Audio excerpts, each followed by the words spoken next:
Բարի երեկո հարգելի հայրենակիցներ, այսօր ինչպես խոստացել էի չնախատեսված ուղեթեր եմ ունենում իմ Facebook-յան էջում, ինչն ասած չի նախատեսել ընդհանրապես Facebook-ում եթեր ունենամ, այն էլ այս թեմայով չնախատեսված, բայց այսօր կա յուրահատուկ թեմա, որին ես պարտավոր եմ պարզապես անդրադառնալ և չեմ կարող չանդրադառնալ, նույնիսկ համարում եմ հրատապ այդ թեմային անդրադառնալը։ Խոսք գնում է նոր օրենքի մասին, նոր օրինագծի մասին, ըստ որի Հայաստանի Հանրապետությունում այլևս համապատասխան գումար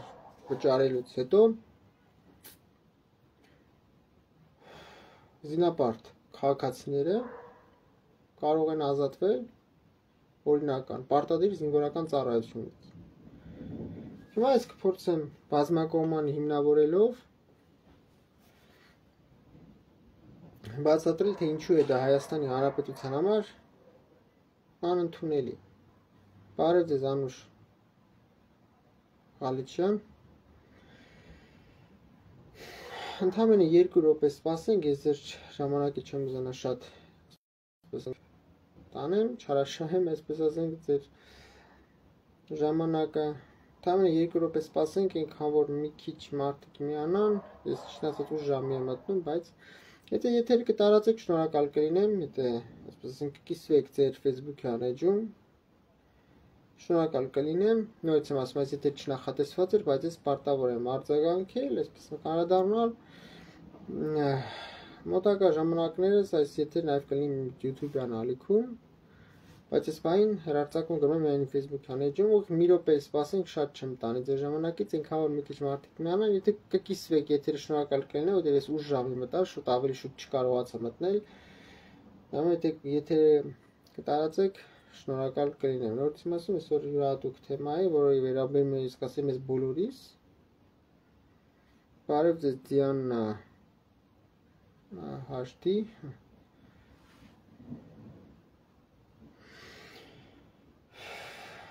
Մի 30 վայրկյան սպասենք, ես կանցնեմ հիմնական թեմային։ Կփորձեմ բազմակողմանի։ Միայն կխնդրեի գրեք ձայնը նորմալ է, թե պատկերը նորմալ է, թե ոչ, որպեսզի ես իմանամ։ Այսպես ասենք, պատկերը գիտեմ, որ ամենալավ որակին չի, որոշ տեխնիկական խնդիրների պատճառով, այսպես ասենք, որ սահմանակում կա ինձ մոտ տեխնիկական առումով, բայց ամեն դեպքում գոնե մինիմալ է, թե իմանամ, որ պատկերը ձայնը նորմալ է, ընդհանրապես կխնդրեմ արձագանքեք, պատկերը ձայնը նորմալ է, եւ ես կանցնեմ հիմնական թեմային։ Շնորհակալ եմ հարգելի Դիանա, որ ասեցիք, որ դա շատ կարևոր է, եթե ժամանակ իմանալ, որ սկզբանե պատկերի հետ ամեն ինչ նորմալ է։ Բարի երեկո, Դիանա Շաբորյան։ Ես արդեն անցնեմ հիմնական ասելիքին, եթե հանկարծ ձայնի հետ խնդիրներ կան, կխնդրեմ գրեք, որպեսզի իմանամ։ Շնորհակալ եմ գնել Ղահարամանյան։ Եթերը կտարածեք, շնորհակալ կլինեմ։ Շնորհակալ եմ Դիանա Շաբորյան, եթերը կխնդրեմ տարածեք, այսինքն բացիլիցիալնեք, տարածեք ձեր Facebook-յան էջում, Facebook-յան հարթակում, շնորհակալ կլինեմ։ Հիմա անցնենք բուն թեմային։ Ուրեմն արդեն տեղը Այո, ասել, պաշտոնապես գրեթե ընդունվում է օրենք, կարող է արդեն ընդունվել, ընդունվում է օրենք, որ նախագիծ ըստ որի Հայաստանի Հանրապետությունում այլևս բոլոր զինակոչիկները կամ զինապարտ քաղաքացիները, այսինքն այն երիտասարդները, այն երիտասարդ տղամարդիկ, ովքեր, այսպես ասենք, գտնվում են այդ տարիքային շեմում, ովքեր զինապարտ են, то есть граждане призывного возраста,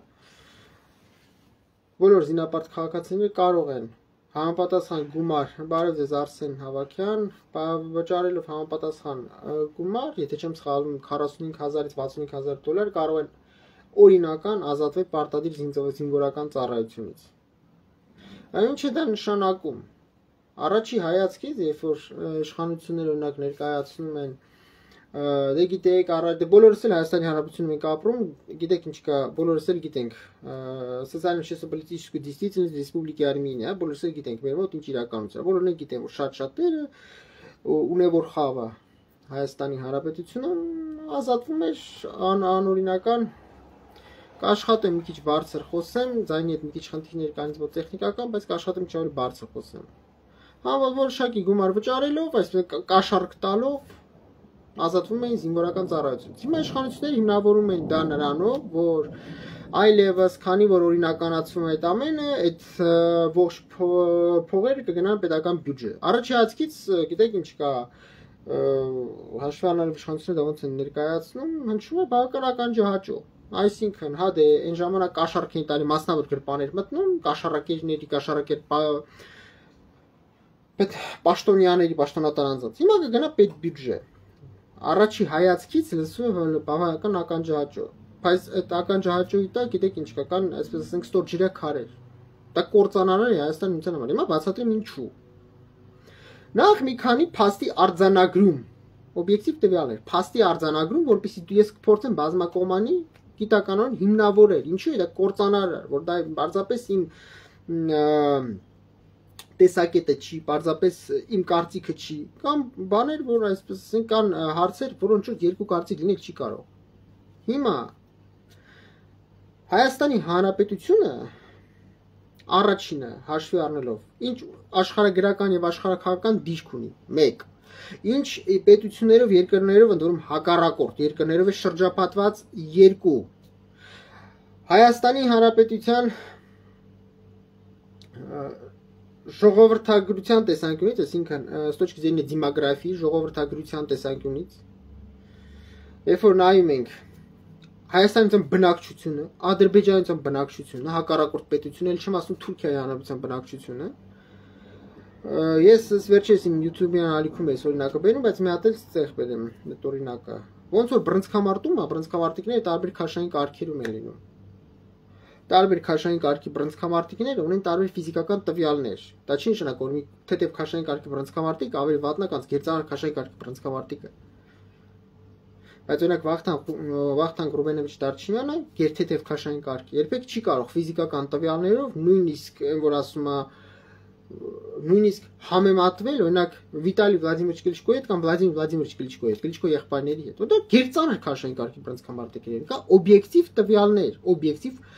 հանգամանքներ։ Նրանք 100, եթե չեմ սխալվում, 110 կիլոգրամ էին։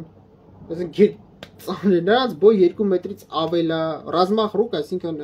ձեռքի երկարությունը ավելին է, քան Դարչինյանը, նրանց բոյն ավելին է, Դարչինյանը նրանց գոտկատեղից է։ Ինչքան էլ Դարչինյանը իր քաշային կարգում ունի, լավ Վախթանգ Ռուբենովիչ Դարչինյանը, նրանց հետ նա չի կարող երբեք չափվել ֆիզիկական տվյալներով։ Բայց դա չի նշանակում, որ ավելի վատ բռնցքամարտիկ է, քան նրանք։ Ամենեք իր քաշային կարգում է լավ, նա գերծանր քաշային է։ Բնությունից ունեն այդ տվյալները։ Հիմա պետությունների պարագայում նույնն է գալիս, այսինքն նույն համեմատականն ենք անցկացնում։ Հայաստանի Հանրապետությունը քաշային կարգով զիջում է Ադրբեջանցուն։ Եվ ես սա չեմ ասում, որովհետև հաճույք եմ ստանում դրանից։ Ես սա չեմ ասում, որովհետև հանդիսանում ադրբեջանցիական ազդեցության գործակալ կամ աշխատում ադրբեջանցիական արտաքին հետախուզության համար կամ տեղեկատվական եւ հոգեբանական հատուկ գործունեությամբ եմ զբաղվում, հատուկ շրջանական գործունեությամբ եմ զբաղվում Հայաստանից դեմ յոկուտ Ադրբեջանի Հանրապետության, որ դա ասում եմ։ Բայց պարտավոր եմ փաստ արձանագրել Ադրբեջանի Հանրապետությունը ունի ավելի շատ ռեսուրսներ, նյութատեխնիկական ռեսուրսներ, մարդկային ռեսուրսներ, տնտեսական ռեսուրսներ, դիվանագիտական ռեսուրսներ, քաղաքական ռեսուրսներ եւ այլ, նույնիսկ Ադրբեջանի Հանրապետության, Ադրբեջանի բնակչությունը անգամներ ավելի շատ է, 10 միլիոն ընդդեմ Հայաստանից 3 միլիոնի դեմ։ Ընդդեմ եթե Հայաստանը հենց հիմա ազգաբնակչության հաշվի համար անցկացնեն, ռուսերը переписնեսի լինիա։ Ես կարծում եմ, որ այդ թիվը 3 միլիոնից ավելի նվազ կլինի, ավելի ցածր։ Եվ 3 միլիոնից մի մոռացեք կանած աղջիկների քանակը 3 միլիոնի մեջ տոկոսային հարաբերակցությունը։ Եվ մի մոռացեք հաշմանդամների քանակը, դատվածություն ունեցող քաղաքացիների քանակը, տարբեր հիվանդություններ, արատներ ունեցող քաղաքացիների քանակը, որոնք զորակոչին ենթակա չեն։ Դրան էլ գումար եկեն, որ Հայաստանի Հանրապետությունում դա արդեն 3-4 նույնիսկ Ալեն Ռոբերտովիչ Սիմոնյան ազգային ժողովի խոսնակն իր բերանով ասաց, որ Հիմա այս տիպը չեմ հիշում, կամ ասես 10,000 կամ 11,000, նու ընդունեք 10,000 միայն բան կա, հետախուզվող կա պարտադիր ծառայությունից փախած քաղաքացիների տեսքով, այսինքն 10,000 Պասուծի դիզերտիր կա Հայաստանում 10,000 Հիմա սաղ, որ հաշվի ենք առնում, այս սաղ, իրականում զորակոչի ենթակա ռուսերեն պրիգոդնիկ воинской службы քաղաքացիների թիվը շատ ավելի քիչ է։ Գումար սրան միաժամանակ նայեք ադրբեջանյան բնակչության քանակը։ Հիշեք, որ ադրբեջանության մեջքին կանգնած է Թուրքիայի Հանրապետությունը։ Ադրբեջանի Հանրապետությունը օգտվում է մասնավոր ողջույն Սմբատ Հովանեսյան, օգտվում է մասնավոր ռազմական տարբեր ընկերությունների, частной военной компании ՉՎԿ, частной военной компании վարձկաններից Թուրքիայի Հանրապետության արտաքին հետախուզության ծառայությունը միթե ժողովուրդ ես անձրևի ձայնից ես ներողություն եմ խնդրում, ոչինչ չեմ կարող անել, ձայնը ինձ մոտ տեխնիկական որոշ խնդիրների պատճառով ձայնը լավը չի, դրան գումարած անձրև ներողություն եմ խնդրում անձրևի ձայնի համար, հույսով եմ լավ է լսում, ոնց որ հիմա դրան գումարում ենք, որ Թուրքիայական արտաքին հետախուզության ծառայությունը միթե Միլի Իստիբարատ Թեշքիլատը Национальная разведывательная организация Турецкой Республики Սիրիայի Արաբական Հանրապետություն Լիբիայի Հանրապետությունում տասնյակ հազարավոր վարձկաններ ունի իր ենթակայության տակ, ովքեր ասուլիսը հիշում են 2020 թվականի օգոստոս-սեպտեմբեր ամիսներին, երբ որ ես գոռում էի ողջ Հայաստանի տարածքում, ասում էի Ադրբեջանի Հանրապետություն վարձկաններ են տեղափոխում, պատերազմ պատրաստում, լսող չկար, փառքաստուն իմ բոլոր ելույթները կան համացանցում, բացկրտում դոստուպ, այսինքն բաց արտակում, ուզում է կարող օգտվել, կարող նայել, տեսնել։ Այդ դրանք, այսինքն այդքան վարձկաններ, մի զգալի մաս կարող են ամեն վարքյան Ադրբեջանի Հանրապետության համար մարտնչել, այսինքն կարող են տեղափոխել Ադրբեջանի Հանրապետություն եւ փաստորեն ընդլայնել Ադրբեջանի Հանրապետության զինված ուժերի քանակը կոնկրետ տվյալ մարտական գործողությունների ժամանակ։ Հիմա փաստ են արձանագրում այն կողմի բնակչությունը անգամներ ավելի Թուրքիայի Հանրապետության բնակչության մասին ես նույնիսկ լռում եմ։ Տարածքային գերտիրություն լռում եմ։ Թուրքիայի զինված ուժերի մասն էլ լռում ՆԱՏՕ-ի երկրորդ զինված ուժերն են։ Սահմանակ ցամաքային զորքի ՆԱՏՕ-ի երկրորդն համարում ռազմաօդային ուժերն էլ Ամերիկայի Միացյալ Նահանգների ռազմաօդային ուժերից հետո համարում են ամենազորագույն Թուրքիայում։ Սրան գումարում ենք այն փաստը,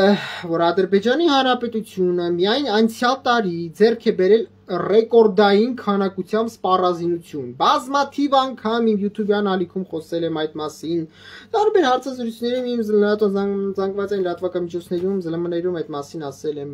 Ամեն զինատեսակ, որ ադրբեջանական կողմը ձեռք է բերել անցյալ տարի, նաև այս տարի, հատուկ եթեր եմ հատկացրել այդ թեմային, այդ եթերով մտնել եմ, մանրամասն բացատրել եմ, վեր եմ լուծել այդ զինատեսակից ինչ է ներկայացնում եւ այլ եւ այլ։ Այսինքն ադրբեջանական կողմը միայն անցյալ տարի սուպեր գերզինվել է։ Սա չեմ ասում դրա համար, որ ուզում եմ բախ տարածեմ խոճը։ Պարտավոր եմ, հիմնավոր եմ իմ ասած, եթե սա չասեմ, չեմ հիմնավորի, սա իրականությունն է։ Արտոնությամբ ես չեմ զբաղվել, նստեմ ասա, «Օ, դու գիտեք, ես ամենք չգիտեմ, այնտեղ Կասպիցում լողանալու են հայերը եւ այլ, ոչ, այդ հեքիաթները ես չեմ դասել պատմեմ»։ Իրականությունը սենց է, իրավիճակը շատ լուրջ է, շատ դժվար է։ Իրականությունը թելադրում է իր պայմանները։ Հիմա ադրբեջանական կողմը միայն անցյալ տարի ռեկորդային քանակությամբ սպառազինություն է ձեռք բերել, նույնիսկ ձեռքաբերել սպառազինություն այն երկրներից, որից առաջ երբեք չէր ձեռք բերել, օրինակ Սերբիայի Հանրապետությունից։ Զինատեսակներ է ձեռք բերել ադրբեջանցի, ոչ նույնիսկ չի ունեցել 44 օրյա պատերազմի ժամանակ 23 ժամյա պատերազմի ժամանակ մարտական գործողության ժամանակ Լեռնային Ղարաբաղում։ Հիմա այս ամեն ինչը նշանակում է, գումարում ենք դրա, որ Ադրբեջանություն Թուրքիայի Հանրապետությունը ծայրահեղ ագրեսիվ են տրամադրված Հայաստանյան նկատմամբ, այսինքն նրանց ծրագրերի մեջ չի մտնում Հայաստանի Հանրապետության լինելը։ Նորից եմ ասում, Ադրբեջանի Հանրապետությունը Թուրքիայությունը չեն ընդհանրապես համակերպվում են մտքերը, որ կա Հայաստանի Հանրապետություն։ Դուք կարող եք ընկել օրվա մեջ 10 հատ խաղաղության պայմանագիր, 20 հատ, 30 հատ, ուզում ես գնա 130 հատ կնքի, ուզում ես 140 հատ խաղաղության պայմանագիր կնքի, ուզում ես 300 հատ կնքի, ուզում ես 400 հատ կնքի։ Դրանից իրականություն չի փոխվելու Ադրբեջանի Հանրապետության ծրագրերի մեջ չի մտնում Հայաստանության լինելը։ Եվ եթե Ադրբեջանությունը ունակ լինի Հայաստանության ընդհանրապես ջնջել քաղաքական քարտեզի երեսին, դա կանի, որպես պետություն այստեղ վերացնել։ Դե իմացեք։ Ինչքան ես երբ որ ասում եմ Լեռնային Ղարաբաղը, որ կորցրեց հայկական կողմը, ադրբեջանական կողմը չի հանգստանալու։ Շատերը չէին, ընդվզում էին, թող հանգիստ ապրենք, ինչ ես ուզում պատերազմություն եւ այլն։ Լեռնային Ղարաբաղը կորցրիկ ամբողջությամբ։ Շատ ներողություն, Ադրբեջանի Հանրապետությունը հանգստացավ։ Հարց եմ տալիս, Լեռնային Ղարաբաղը կորցրիկ։ Ադրբեջանի Հանրապետությունը հանգստացավ, ոչ։ Հայաստանցին ինքնիշխան տարածքից ամենակիչ 140 կիլոմետր միջազգայինորեն ճանաչված տարածքից օկուպացված է։ Ոչ եմ խափում։ Սև լճից միջև իշխանասար ջերմուկի բոլոր բարձունքներով։ Իշխանասարը գնում Ադրբեջան դրոշ ազատ տեսել է։ Անկլավները Տիգրանաշենով, Քյարքիով, Տիգրանաշենով, Սոֆուլու Բարխուդարլույով, Վերին ոսկեպարով, Ներքին ոսկեպարով, Բաղանիս Այրմով, Խեյրիմլիով, Ղազալ Հաջելեով ուզում է այդ սաղ տարածքն Ադրբեջանություն ուզում է։ Դրան գումարած Սյունիքի մարզը Հայաստանի Հանրապետության ինքնիշխան տարածք է։ Ոչ մի տարածք, այլ ամբողջ մարզ ինքնիշխան։ Ադրբեջանությունը ասում է մերն է Զանգեզուրը։ Այսինքն Սյունիքը չեն ընդունում Հայաստանյան տարածքային ամբողջականությունը միջազգայինորեն ճանաչված։ Ես չեմ խոսում Լեռնային Ղարաբաղի մասին, 7 շրջանի, ես խոսում եմ Հայաստանի Հանրապետության ինքնիշխան տարածքի մասին։ Մարդիկ չեն ընդունում Սյունիքի մարզը։ Սևանին ասում են գյոյ չէ, Սևանը չեն ընդունում։ Երևանին չեն ասում, ասում Երևան։ Ադրբեջանցի նախագահը չի ասում Հայաստանի Հանրապետություն, Հայաստանի Հանրություն, ասում է բանը Արևմտյան Ադրբեջան։ Բայց սրանից պարզ չի, որ այդ երկրները ամեն վարքյան պատրաստ են հարցակվեն։ Շնորհակալ եմ հարգելի Արփինե Հակոբյան ջան, ողջունում եմ ձեզ։ Անչափ շնորհակալ եմ։ Ջերմ ողջույն Արփինե Հակոբյանին, շնորհակալ եմ շատ նման ջերմ խոսքերի համար, ես էլ եմ իրոք այսպես աուդիտորիա կարդում, շնորհակալ եմ շատ։ Հիմա չի հանգստանալ Ադրբեջանից մարդիկ Ադրբեջան-Թուրքիան ծրագրի մեջ, հատկապես մեծ Թուրանի ծրագրի մեջ չի մտնում Հայաստանյան պետություն լինելը։ Հիմա սա չի նշանակում, որ դու տինստես, վախենաս, ասես մեր համար ամեն ինչ բրծած է, ոչ, ամեն ինչ բրծած չի։ Ուկրաինան էլ է ցույց տալիս, որ երբ որ դու կռվում ես ամեն ինչ բրծած չի, Իսրայելն էլ է ցույց տալիս։ Եթե հայերը օրինակ Իսրայելում լինեին, երև Իսրայել պետությունը ընդհանրապես չստեղծվեր։ Որովհետև Իսրայելը ընդհանրապես, որ ասում է, ստեղծվելու երև իսկի տրամաբանությունից դուրս էր մատկի ասել հնարավոր Իսրայել պետության ստեղծել էր, հետո հզորանա, պատերազմներ հաղթի, արեց փաստացի զոր ամբողջ մերձավոր արևելքում ամենահզոր երկրներից մեկն է, չասեմ ամենահզոր երկիրն է, երև միայն հակակշիռ է Թուրքիայությունն է։ Ընդհանրապես Իսրայելը ամենահզորն է մերձավոր արևելքում։ Ինչի՞։ Որովհետև ձերքերը ծալած երբեք չեն նստում հրաժողորդ ու չեն ասում, դե անելանելի վիճակ, չկա անելանելի վիճակ։ Կա սխալ մտածելակերպ եւ հայրենասիրության պետականամետ մտածելակերպի բացակայություն։ Հիմա ինչ հասա նշանակում։ Ես այս ամեն ինչի չեմ այսքան պարզամասն բարձրաձայնում պատ, որ դուք հասկանաք։ Վտանգը չի դադարում։ Տվեցիք Լեռնային Ղարաբաղը չեն հանգստանալու, երբեք չեն հանգստացել։ Այդքան Հայաստանցուն իշխան տարածքից վերցել 140 կիլոմետր օկուպացել են չեն հանգստացել։ Էլի են ուզում այդ ամեն ինչը անկլավներով անով էլի չեն հանգստանալու։ Մարդիկ Սյունիքի վրա են աչքերը դրել, Սևանի, Երևանի ամբողջ Հայաստանությունն են համարում իրանցը։ Ինչ է դա նշանակում։ Դա նշանակում է, որ Հայաստանի Հանրապետությունը, եթե ուզում է որպես պետություն լինի, օրը 24 ժամ շաբաթը 7 օր պիտի պատրաստի պատերազմի։ Չեմ ասում պիտի պատերազմ սկսի, ասում պիտի պատրաստի պատերազմի։ Այդ իրականությունը, որը կոչվում է социально общественно-политическая действительность Հայաստանի Հանրապետությունում, թելադրվում է արտաքին իրականությունը Թուրքիայությունն է, Ադրբեջանի Հանրապետությունն է, որոնք պատրաստում են ամեն վարքյան քեզ հոշոտեն։ Սա իրականություն է։ Դա այդ իրականությունը թելադրում է Հայաստանի Հանրապետությանը հատուկ ազգային մտածելակերպ, պետական մտածելակերպ, պետական ազգային մոտեցում։ Որն են դրանք։ Ամենաառաջինը ողջ Հայաստանի Հանրապետությունը աշխատում է միայն պաշտպանական ոլորտը ամենաառաջին ինչ Հայաստանը ինչքան պետական ռեսուրսներ ունի, ներառյալ Սփյուռքը, պետք է ներդրվի զինված ուժերի մեջ։ Պետական մարտունակ ամենագլխավոր շեշտադրությունը Հայաստանի որպես պետություն դրվում է պետական անվտանգության մեջ։ Այսինքն երկիրը պետք է ունենա հզոր զինված ուժեր, երկիրը ինչքանով որ դա հնարավոր է, երկիրը պետք է ունենա հզոր հատուկ ծառայություններ, բազմապիսի տեսակով զարգացած, հագեցված, համալրված, զինված, երկիրը պետք է հնարավորինս ունենա ռուսերեն самодостаточный ВПК, военно-промышленный комплекс, самодостаточная военно-промышленность, հայերեն ինքնաբավ ռազմաարդյունաբերություն,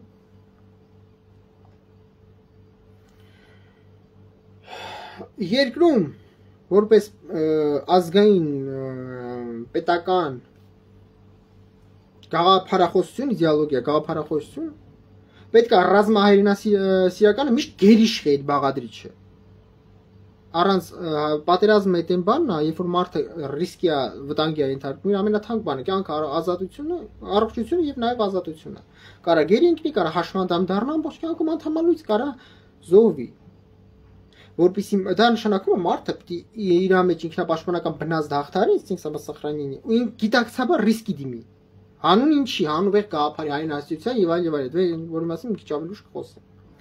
Հիմա այս ամեն ինչից ելնելով երկիրը պետք է ունենա հզոր բազմաքանակ զինված ուժեր։ Հիմա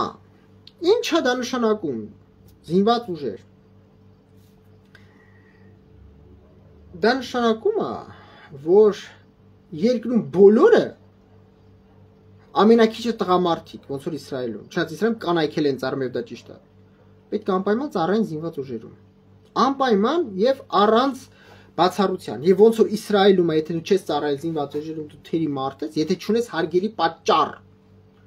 Եթե դու կին ես Իսրայելում եւ չունես հարգելի պատճառ, առանց հարգելի պատճառի ազատված ես պարտադիր զինվորական ծառայությունից, նույնիսկ կարող է աղջկան չուզեն, այսպես ասենք, աղջկանների գրեգություն, բայց չի բացում աղջկը տան մնա։ Մտածելակերպի մեջ կա հրաժողովրդի իսրայելցիները, այսինքն համարում են թեր մարդ։ Եթե չունես հարգելի պատճառ, օբյեկտիվ հարգելի պատճառ, դրա շնորհիվ Իսրայելը կա որպես պետություն։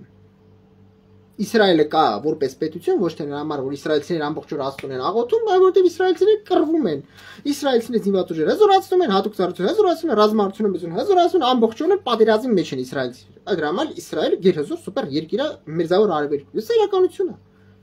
Իսրայելը տարածք փաստացի տարածքային գերտիրություն է լինելով, նույնիսկ Հայաստանից ավելի փոքր տարածք ունենալով։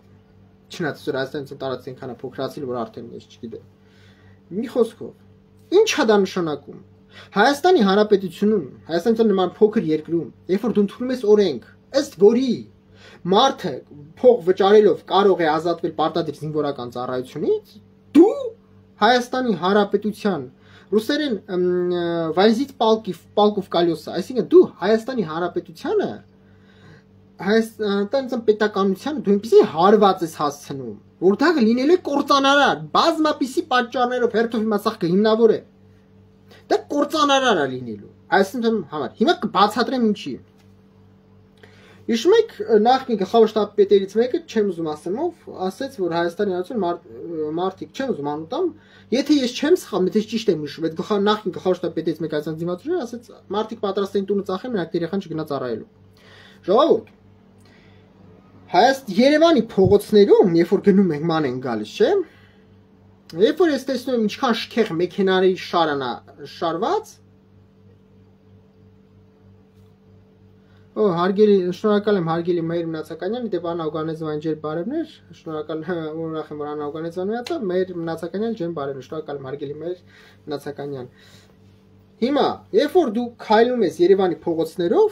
իդեպ ընկերներ, խնդրեմ եթերը կիսվեք, եթե չեք կիսվել, եթե համարում եք որ այս թեման արդիական է, ես ճիշտ բանին դուք համաձայն եք իմ կարծիքին տեսակետներ, կարող եք եթեր կիսվել։ Добрый вечер, Աննա Օգանեզովա ջան, ողջույններս հարգելի Աննա Օգանեզովա։ Հիմա երբ որ քայլում ես Երևանի փողոցներով, այնքան շքեղ մեքենաներ եմ ես տեսնում,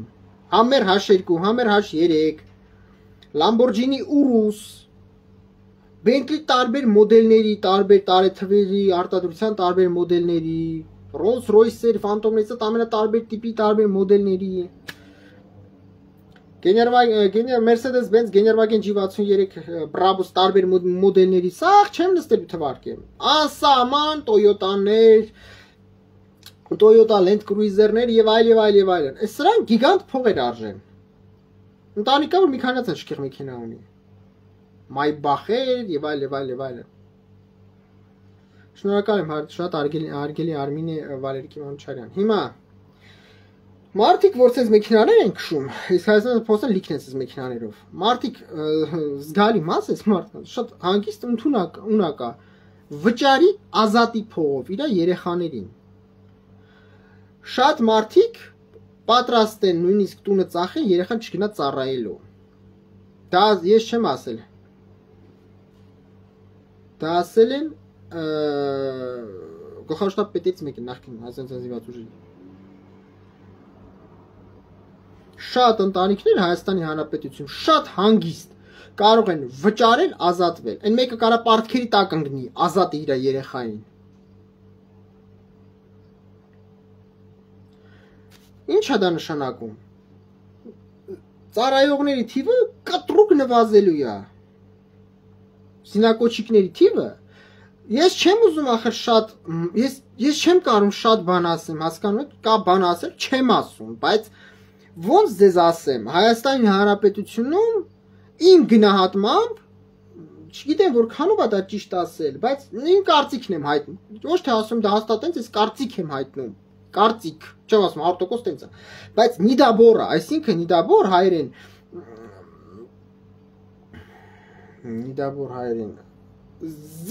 զինակոչիկների թիվը այնքան չի, ինչքան որ օրինակ ես կուզեի որ լիներ, չեմ ուզում ճակերտեր բացեմ, բայց ով որ տողատակերը կարում է կարդա։ Ոնց ես բացատրեմ։ Հայաստանի Հանրապետությունը այլևս ունի 566 կիլոմետր ընդհանուր սահման Ադրբեջանի Հանրապետության հետ արևելքից, հարավից ունի սահման Ադրբեջանի հարավից եւ հարավ արևմուտքից ունի սահման Ադրբեջանության հետ, Նախիջևանի Ինքնավար Հանրապետության տեսքով 221 կիլոմետր։ 221 կիլոմետր գումարում ենք 566 կիլոմետր։ Այս սահմանը պահելու համար հերիք նախ առաջինը սահմանի մեծ մասը չի անցել սահմանազատում սահմանագծում, դելիմիտացիա դիմարկացիա։ Հետևաբար Այնտեղ ոչ թե ԱԱԾ-ի ազգային անվտանգության ծառայության սահմանապահ զորքերն են կանգնել, այլ զինված ուժեր, բանակը պիտի կանգնի, ցամաքային զորքերը։ Ենթադրենք անցավ սահմանազատում, ենթադրենք ամբողջ ոչ սահմանը Հայաստանից անցավ սահմանազատում, սահմանագծում, դելիմիտացիա դիմարկացիա։ Ադրբեջանի Հանրապետությունը բերելու է կանգնացնի իր պետական սահմանապահ ծառայությունը, ԳՊՍ, Государственная пограничная служба։ Ադրբեջանի Հանրապետության պետական սահմանապահ ծառայությունը դա Հայաստանի ԱԱԾ-ի ազգային անվտանգության ծառայության սահմանապահ զորքերը չեն։ Նրանց սպառազինությունը, նրանց հագեցվածությունը, պատրաստվածությունը, մարտականակը, պայմանագրայինների թիվը, նրանց սպառազինության տեսակները փաստացի թույլ են տալիս ասել, փաստացի բանակա, զինված ուժեր են։ Նույնիսկ բանակային գրոային ավիացիա ունեն։ Ուղղաթիռային Այդ սահմանապետական սահմանապահ զորք իրանց հետախոզարարության անընդհատ թռչող սարքերից սկսած եւ այլ ամեն ինչ ունեն։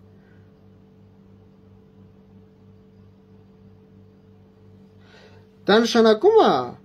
իսկ Հայաստանյան ԱԱԾ-ի ազգային ծառայության սահմանապահ զորքերը շատ ավելի թեթև զինված, որովհետև նրանց նշանակությունը, նրանց պատրաստվածությունը, նրանց գործառույթը, որի համար ստեղծվել է ժամանակին, հա, այդ կառույցը, այսինքն ինչպես սովետական միությունում էր, սովետական միությունում կար пограничные войска КГБ, Комитет государственной безопасности Советского Союза.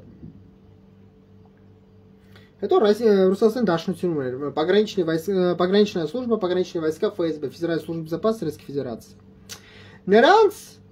տիպով է ստեղծվել Հայաստանի Հանրապետության ազգային անվտանգության ծառայության սահմանապահ զորքերը,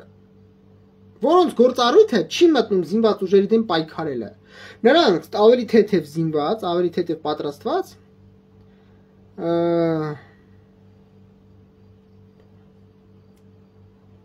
շնորհակալ եմ հարգելի Արմինե Մանուչարյան, թափուր ենթադրում նիդաբորի հետ եք, թափուր շնորհակալ եմ շատ։ Հիմա նրանց գործառույթը սահմանախախտներին ձերբակալելն է, ազգային անվտանգության ծառայության ԱԾ-ի սահմանապահ զորքերի գործառույթը։ Սահմանախախտերին ձերբակալելը, թմրադեղերի կամ տարբեր կոնտրաբանդա մաքսանենգների դեմ պայքարելը, պետական սահմանի ապօրինի հատումը կանխելը։ Էս է նրանց գործառույթը։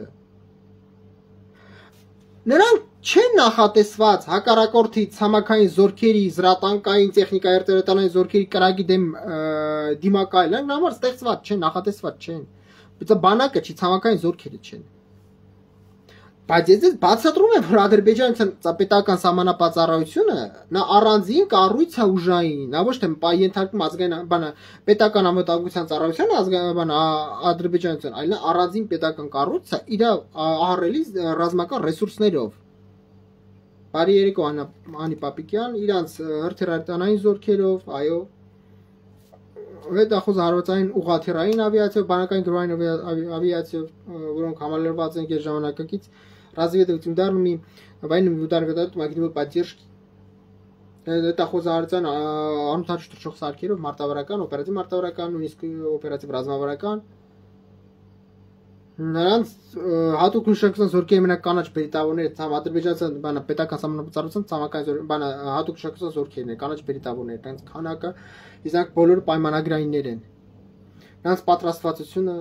դա նշանակում է որ եթե դու ուզում ես իրոք առանց կներեք լալալուլուների այլ իրոք դու ուզում ես պետական սահմանը պահես նրանց առաջ պիտի կանգնած զինված ուժերը որպես հակակշիռ եթե դու ուղղակի սահմանապահներին կարող չի երիքելու եթե նույնիսկ ենթադրենք սահմանազատում սահմանագծումն անցավ ես այդ վստահ չեմ որ Հայաստանյան ԱԾ-ի ազգային ուղղության ծառայության վստահ չեմ ասում հարտոկով բայց վստահ չեմ ենթադրում եմ որ իմ կարծիքով նրանց մարտականակը թվականակը մարդկային թվականակ մարտականակը չի հերիքելու որպեսզի դու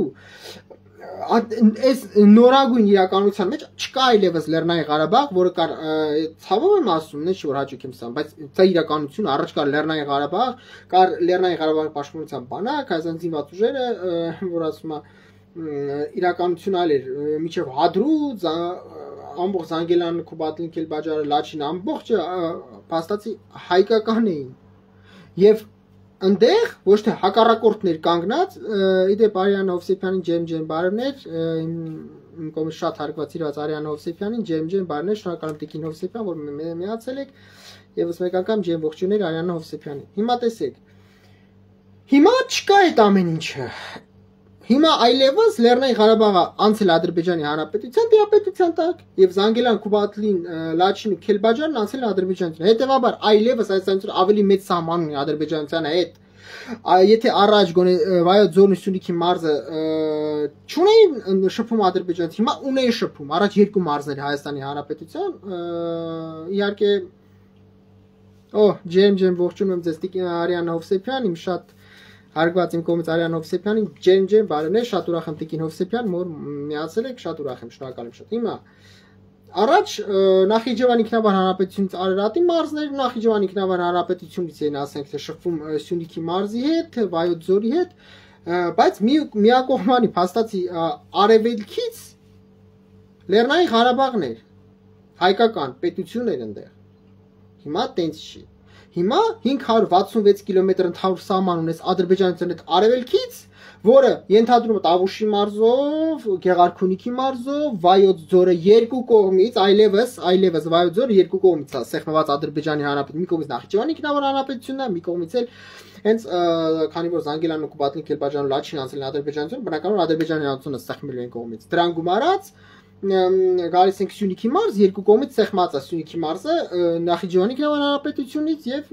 հենց արևելքից Ադրբեջանության ուղղությամբ, քանի որ Լեռնային Ղարաբաղ անցել է Ադրբեջանությունը։ Դրան էլ գումարած Արարատի մարզն է ընդհանուր սահման ունի, ես անվանում եմ ԼԲՍ լինի боевого соприкосновения Ադրբեջանից։ Սա գիգանտ ցամաքային տարածք է։ Չեմ ասում 268 կիլոմետր, Հայաստանից ունի 1254 կիլոմետր ցամաքային սահման։ Շնորհակալ եմ շատ հարգելի Կարինե Խաչատրյան, ողջունում եմ ձեզ Կարինե Խաչատրյան, շնորհակալ եմ որ միացաք։ Հիմա Հայաստանն ունի 1254 կիլոմետր ընդհանուր սահման ցամաքային, 4 պետությունների, որ երկուսը հակառակորդ փաստացի թշնամական պետություններ են։ Ադրբեջանի Հանրապետության նորից եմ ասում 566 կիլոմետր այլևս արևելքից, Նախիջևանի ինքնավար հանրապետությունից 221 կիլոմետր, Թուրքիայի Հանրապետության հետ 268 կիլոմետր սահման, 164 կիլոմետր Վրաստանի Հանրապետության, 35 կիլոմետր Իրանի Իսլամական Հանրապետության հետ սահման։ Այն մնացածը Վրաստանի Հանրապետության Իրանի Իսլամական Հանրապետության հետ սահմանը հրկան են, հա, սա ազգային անկության ծառայության ԱԱԾ-ի սահմանապահ զորքերը սկեն, բայց այն երկու պետությունների հետ, հատկապես Ադրբեջանի Հանրապետության հետ, գոնե Ադրբեջանի հետ, պիտի զինված ուժերը կանգնած լինեն։ Իսկ զինված ուժերը նա այստեղ 566 կիլոմետրին գումարում ենք 221 կիլոմետր։ Ընդհանուր Ադրբեջանի Հանրապետության ցամաքային շփումն է։ Այդ սաղ պիտի զինված ուժերը կանգնած լինեն։ Դա սխալ է, որ այնտեղ ԱԱԾ-ի սահմանապահ զորքերն են կանգնած։ Ես այս նոր բացատրեցի, որոնց կրակային հզորությունները Ադրբեջանցի պետական սահմանապահ ծառայության սահմանապահ զորքերը вообще ընդհանրապես տարբեր են։ Ադրբեջանի Հանրապետության պետական սահմանապահ ծառայությունը դա փաստի բանակ է։ Դու բանակի դեմ բերել ես սահմանապահներին ես կանգնած։ Դա ինքնից հարցակով է պաղ չինելու։ Հիմա որպեսզի դու կարողանաս այդ սա հսկես այդ սահմանը, իսկ կա հասկացողություն պլոտնես обороны, глубина обороны, այսինքն դու պիտի խիտ մարտական հետապահություն իրականացնես, խիտ բավականաչափ մարտականակ ունենաս, որ գոնե մինիմալ խտությունը ապահովես, մինիմալ խտությունը, որ քո մարտական դիրքերի մեջ մի քանի կիլոմետր հեռավորություն չլինի կամ մի քանի 100 մետր արանքում էլ հակառակորդի երբ ուզենա անցնի։ Դա նշանակում է պիտի մարտականակ ունենաս։ Այդ մարտականակը դու կարող ես ունենալ, երբ որ լինի հստակ օրենք, բոլորը ծառայում են։ Երբ որ դու օրինականացնում ես չծառայելը, դու Հայաստանի Հանրապետության անվտանգության հետ խաղում ես։ Տարբեր պատճառներով, հիմա հեսա կես արդեն հեսա կշարունակեմ։ Մարտականակը չի երիքելու։ Նորից եմ ասում 10,000 ամենակիչը այս բան ծառայությունից փախածներն են։ Նրանց մի զգալի մասը մարտի կարող է տուն տեղն է ծավալ պարտքերի մեջ են մտնում։ Այդ փողը բերում են տալ։ Էլ չեմ ասում, նորից եմ ասում, երբ որ Երևանի փողոցներում քայլում ես, շքեղ մեքենաներից տեսնում։ Այդ շքեղ մեքենաների, շքեղ դղյակների տերերը կարողանալու են այդ փողը մուծեն, իրաց երեխաներին ազատեն։ Իսկ ես նորից եմ բացատրում, այսինքն բնակչությունը տվնի 3 միլիոն է, լավագույն դեպքում եմ ասում, չնայած եթե մարտահամար, բանը ազգաբնակության մարտահամար անցկացնես, պիրպիսնիսի լինի, հաստատ 3 միլիոնից քիչ ալնելու։ Դրանց մի մասը կանայք են, աղջիկներ չեն ծառայելու։ Մի մասը հիվանդություն ունեցող մարդիկ են, որոնք չեն ծառայելու, օրինական ազատված են պարտադիր զինվորական ծառայությունից։ Այն մի մասը ծերեր են լինելու, էլի չեն ծառայելու, զորակոչի տարիքին արդեն չեն համապատասխանելու։ Մի մասը դատվածություն ունենալու, չեն ծառայելու, երկիր չի զորակոչելու։ Մնում է մենակ այդ բավական, ասենք, փաստացի զինակոչի ենթակա քաղաքացիների թիվը արդեն լինելու է կտրուկ սակավ, կտրուկ քիչ։ Հիմա այդ կտրուկ քիչից դու էլի մի զգալի մասը հանում ես, ազատում ես ծառայությունից։ Տակը ինչ է մնալու, ում է զորակոչելու, ով է սահման պահելու։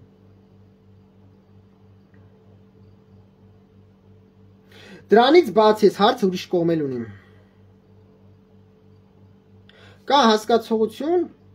բարոյական, բարոյահոգեբանական դիվերսիա։ Իմ գրքի մեջ, որի հեղինակն եմ համարում ես, կոչվում է Վանաբարձման ինֆորմացիոն-պսիխոլոգическая война, ինֆորմացիոն-պսիխոլոգическая операция, психогибридная война։ Իմ գրքի մեջ ես, որի հեղինակն եմ համարում ես, պարզ բան եմ նշում։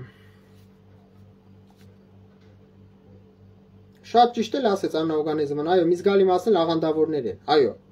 Փաստացի մի զգալի մասը աղանդավորներ, որոնք չեն ծառայելու։ Շատ ճիշտ նկատառում։ Հիմա կա հասկացողություն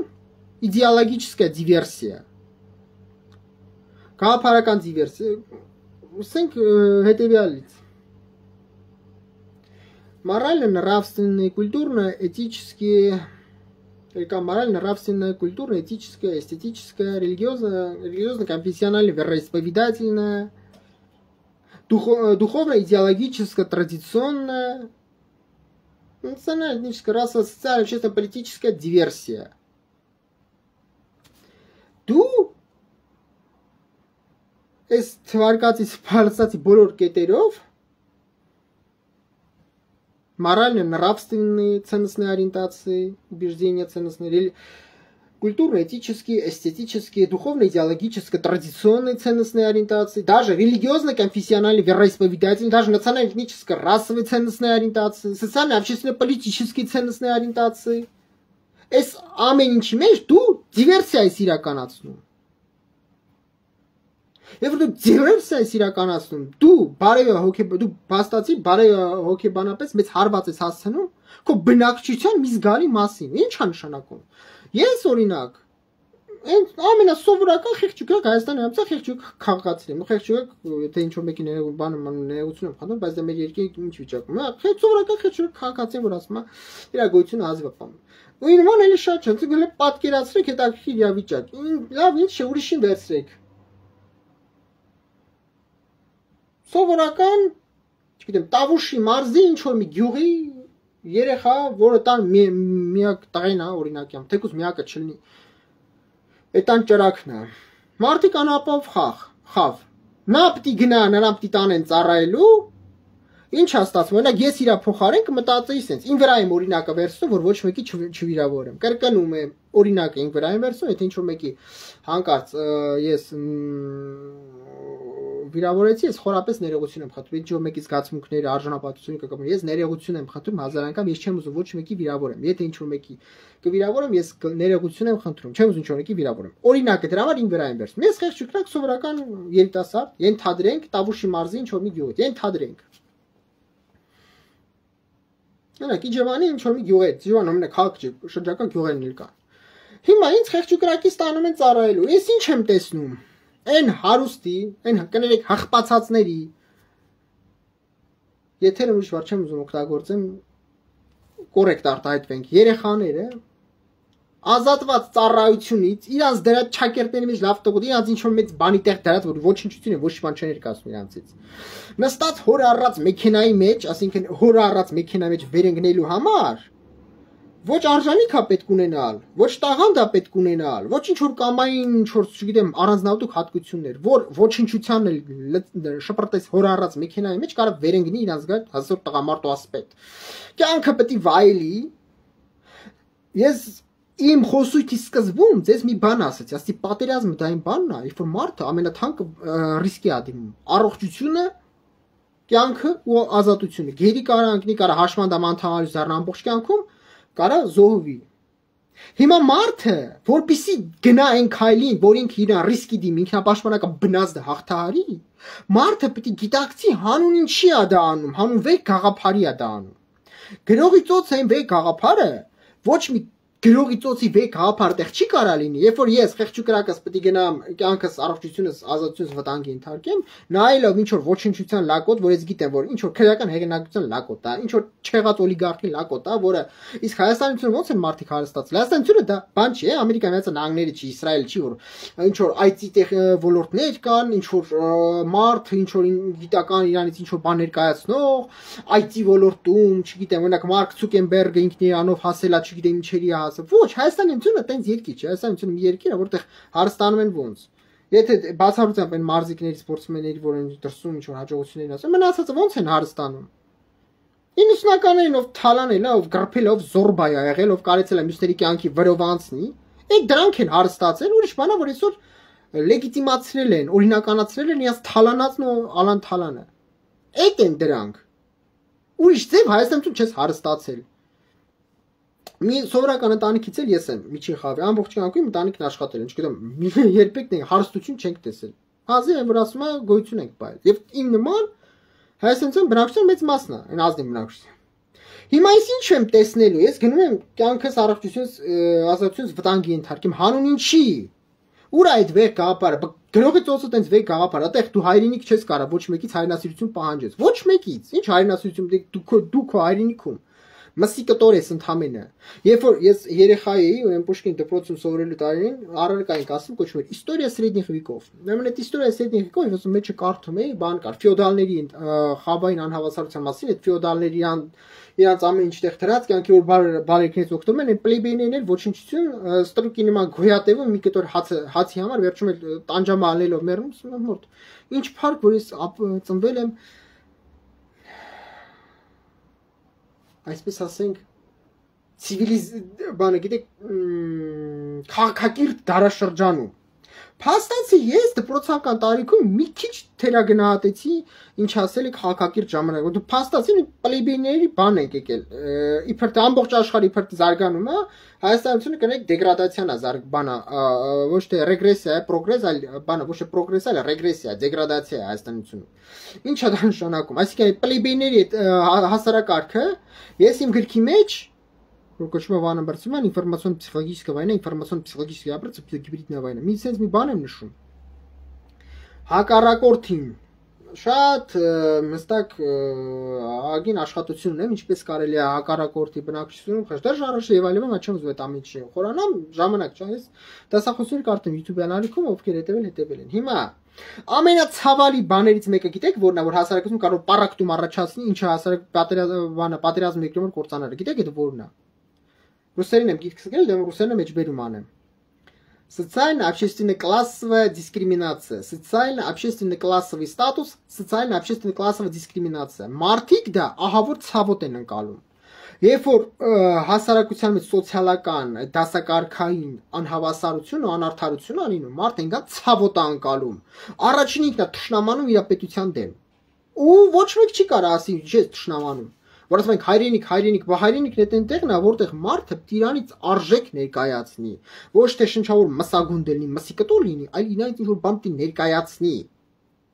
Այդ ժամանակ դու կարած մարդուց հայրենասիրություն պահանջես։ Իսրայելը մենակ ģեր ժամանակակից պարազինություն, Իսրայել պաշտպանության բանակը զինված ուժերը։ Մենակ ģեր ժամանակակից պարազինությունով չեն, սուպեր հզոր։ Այնտեղ կա մարտական ոգի, այդ զինված ուժերում։ Չեմ եկել բանը Մենակ բանը չեմ աշխատում Իսրայել արտաքին հետախուզած առայժմ Մոսադի համար, որը եբրայերեն կոչվում է Խամոսադ Լեմուդին ու Լիտվկիցի Մեյուխադին, ոչ էլ բանը управление военной разведки Аман,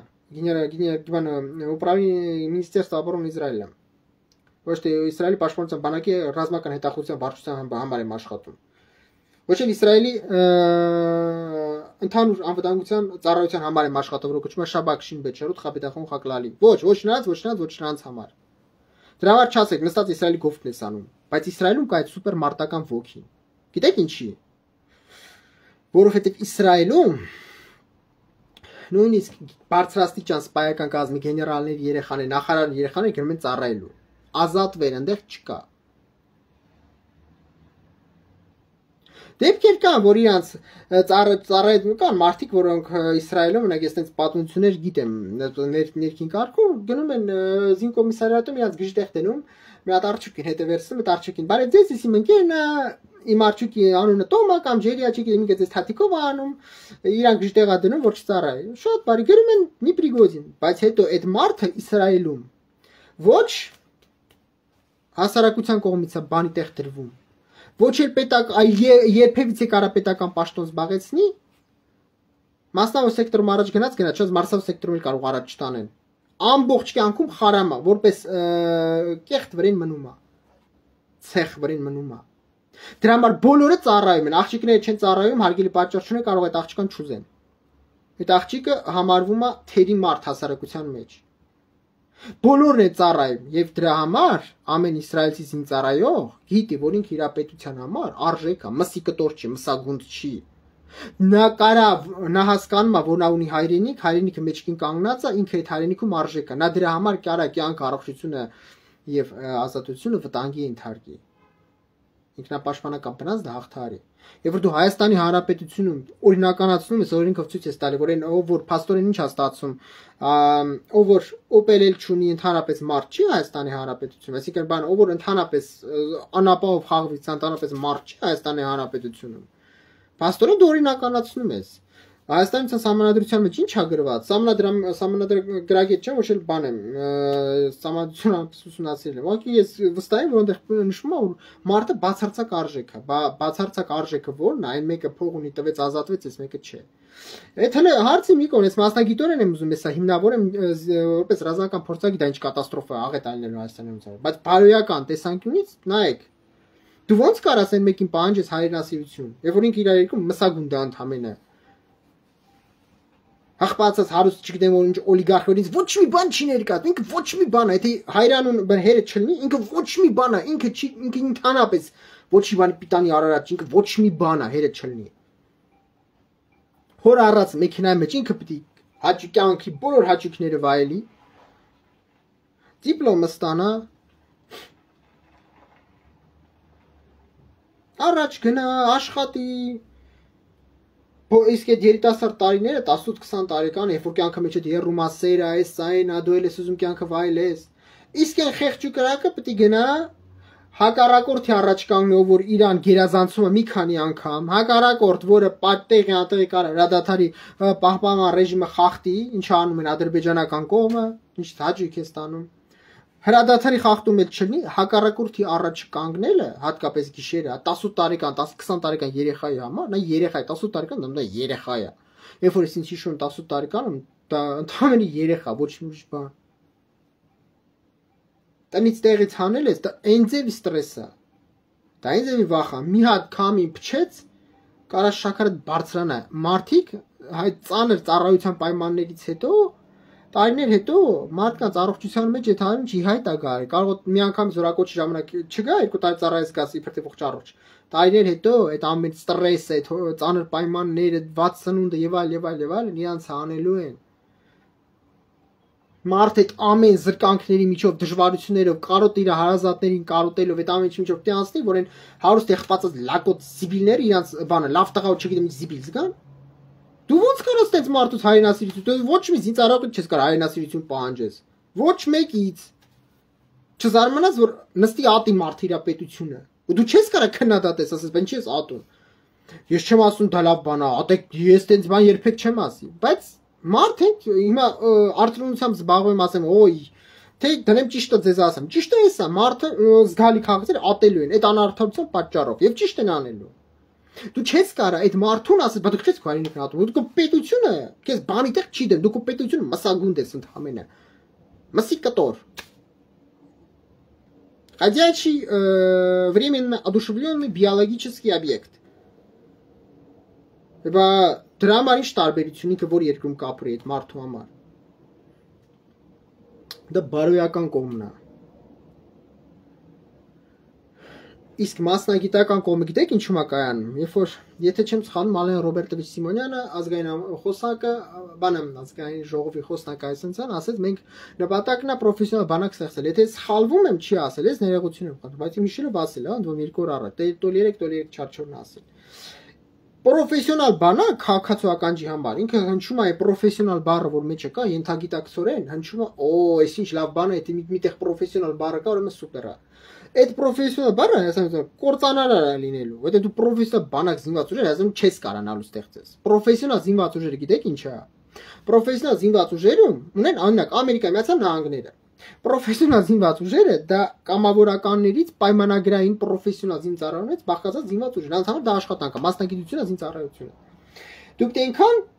մեծ բնակչություն ունենաս, ել չեմ ասում մոտիվացված, որ ունակալ ես նրանց սոցիալապես, սոցիալ-տնտեսապես ապահովես, որ նրանք ուզենան ծառայեն, կամավոր։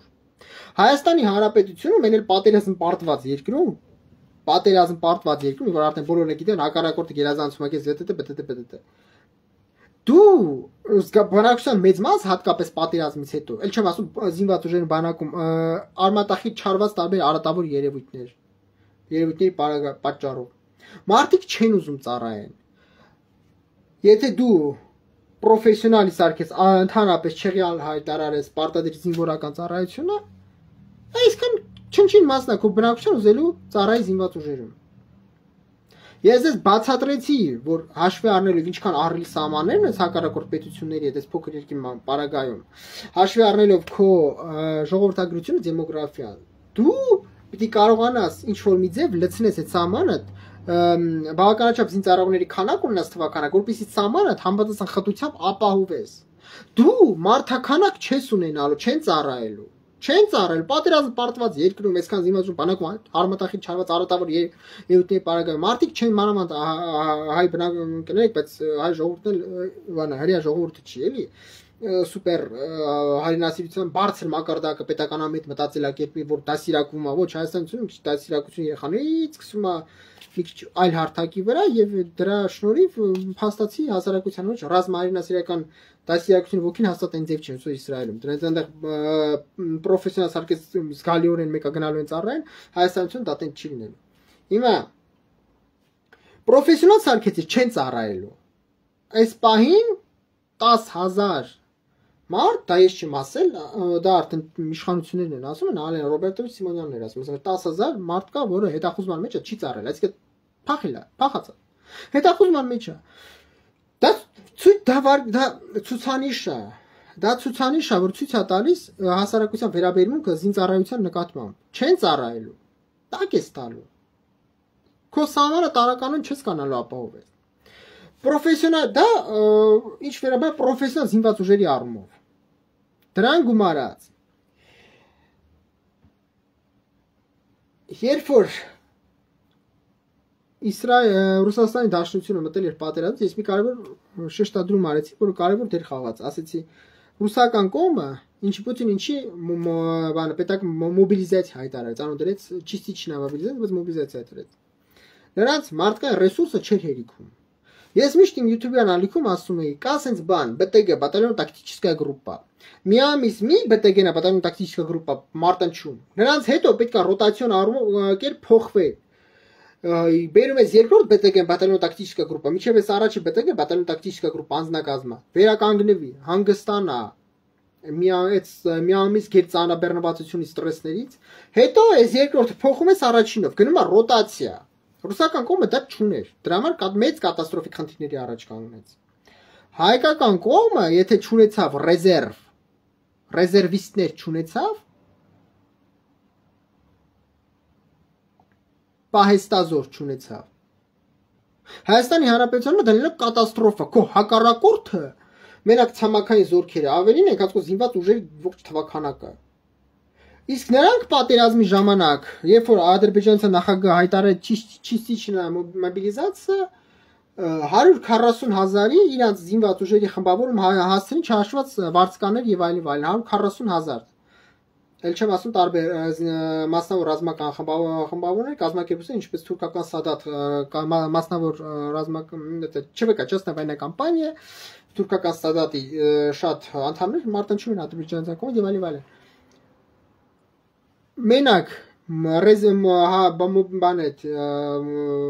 մոբիլիզացիան հայտարարելուց հետո Ադրբեջանի նախագահի կողմից զինված ուժերի թվականակը հասցվեց 140,000-ի։ Նրանց 140,000-ը, հատկապես այսօրվա նրանց 140 շատ ավելի լավ են զինված, հագեցված եւ պատրաստված, ավելի փորձառու, քան այն ժամանակ էին։ Ովքեր հետևել են իմ YouTube-յան եթերներին, ընդհանրապես իմ Facebook-յան ալիքում, Facebook-յան գրառում եմ, Telegram ալիքում գրառում եմ, իմ Facebook-յան, YouTube-յան ալիքի եթերներին։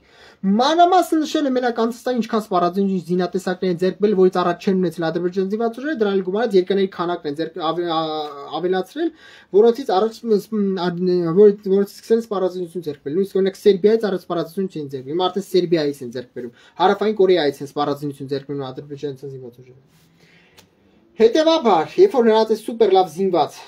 էլ չեմ ասում նոր բանը բրիգադաներ են ստեղծում, բրիգադի կոմանդաս, արդեն երկու հատ պատրաստի բրիգադ, այս արդեն երրորդն է պատրաստվում, Լեռնային Ղարաբաղում տեղակայված, պրոֆեսիոնալներից բաղկացած բրիգադի կոմանդաս, հատուկ նշանակություն զորքեր են, հատուկ ջոկատայիններ են, էլիտար պատրաստված, ամեն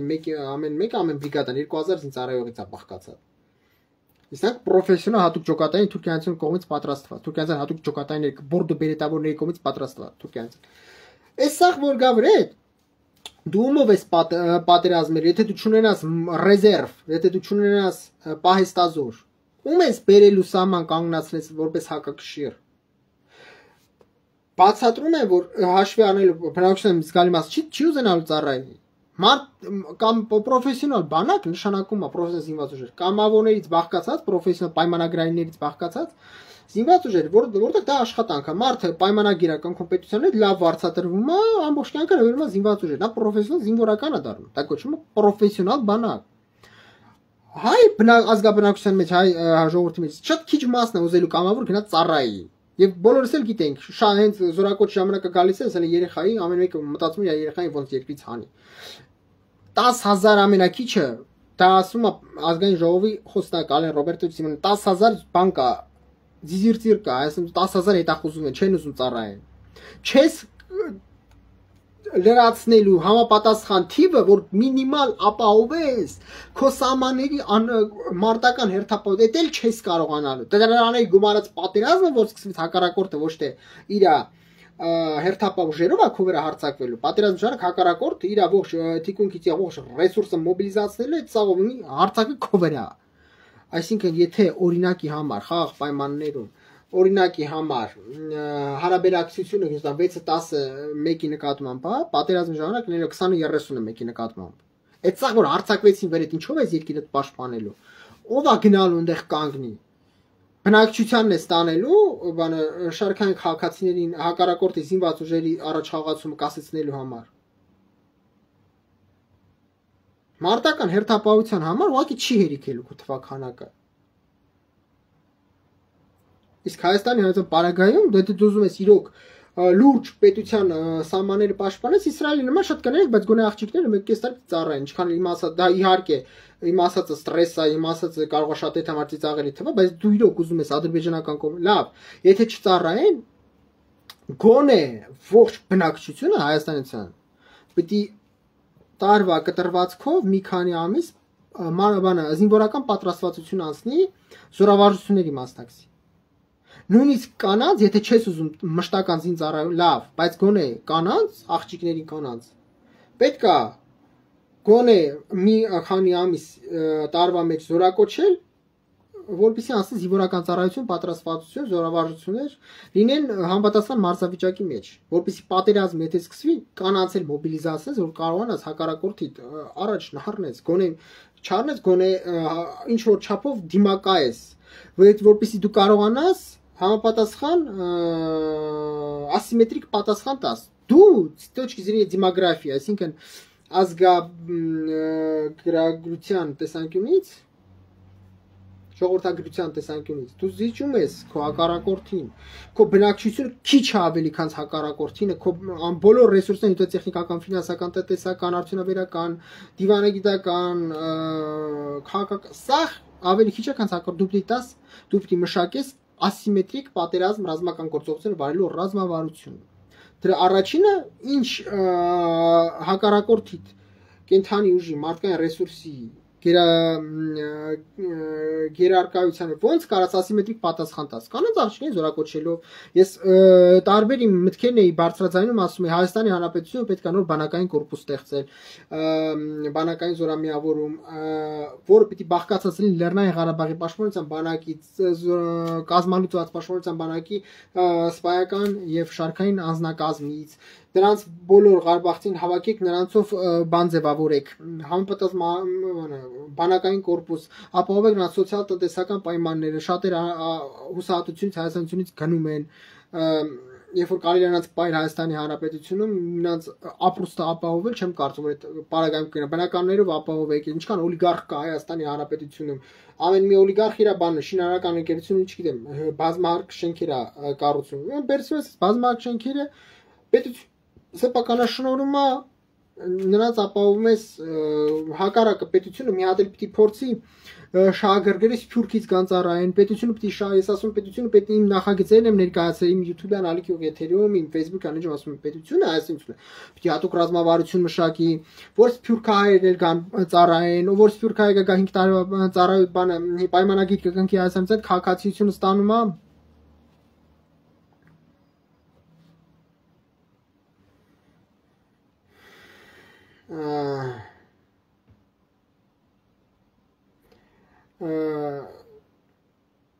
Կամիտարը կարդաց շեղվեցի, միտքից էլ կտրվեց ինչ է ասում։ Հա, Հայաստանի Հանրապետությունը պետք է ստեղծի արմյանский иностранный легион։ Երկու տիպի, մեկը թող բաղկացած լինի սփյուռքահայերից, որ սփյուռքահայ գալիս Հայաստանից հետ պայմանագիր է կնքում 5 տարի ծառայելով, քաղաքացիությունը տալիս է պետությունը, բնակարանը տալիս է, բոլոր պայմաններով ապահովում է։ Սենց դու զինված ուժերի թվականակը ավելացնում ես, նաև կարող է բնակչության քանակն ավելացնես։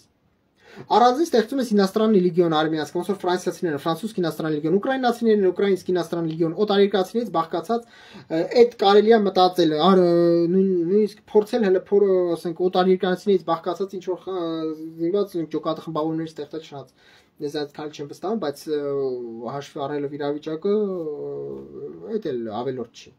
Գոնե սփյուռքահայերից հայերից ազգության բաղկացած կարելի է փորձել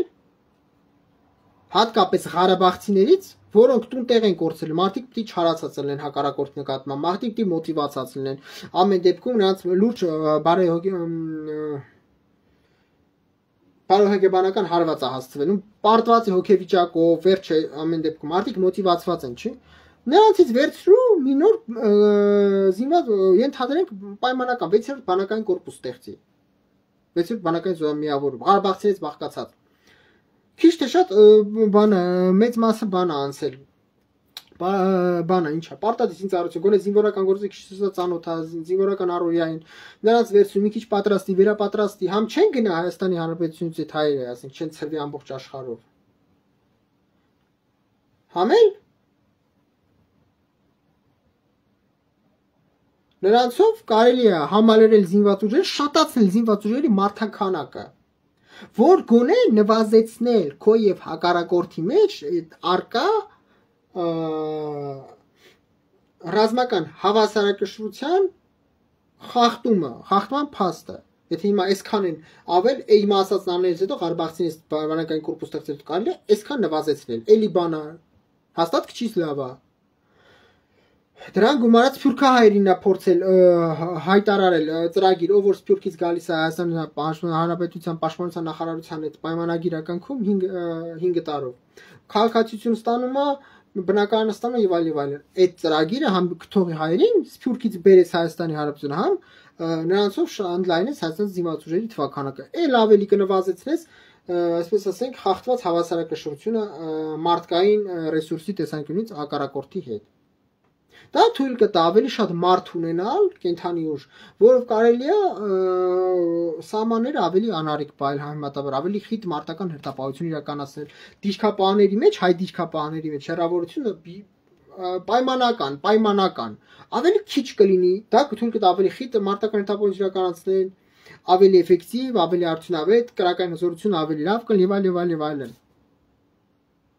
Դրա փոխարեն արվում է հակառակը, արվում է ամեն ինչ, որ մարդիկ չծառայեն, թողեն գնան։ Դա կատաստրոֆիկ հետևանքներ է ունենալու։ Պատերազմը որ սկսեց, չունեցան մոբիլիզացիոն ռեզերվ։ Ինչքան ուզում է հզոր զինծառայող լինի, ինչքան կար այնտեղ պատերազմի։ Մի ամիս հետո ամենազոր զինծառայողը պետք է փոխել ռոտացիոն կարգով, որ սրանք հանգստանան այս առաջի խումբ, մինչև երկրորդ մարտական գործողությունները կվարի։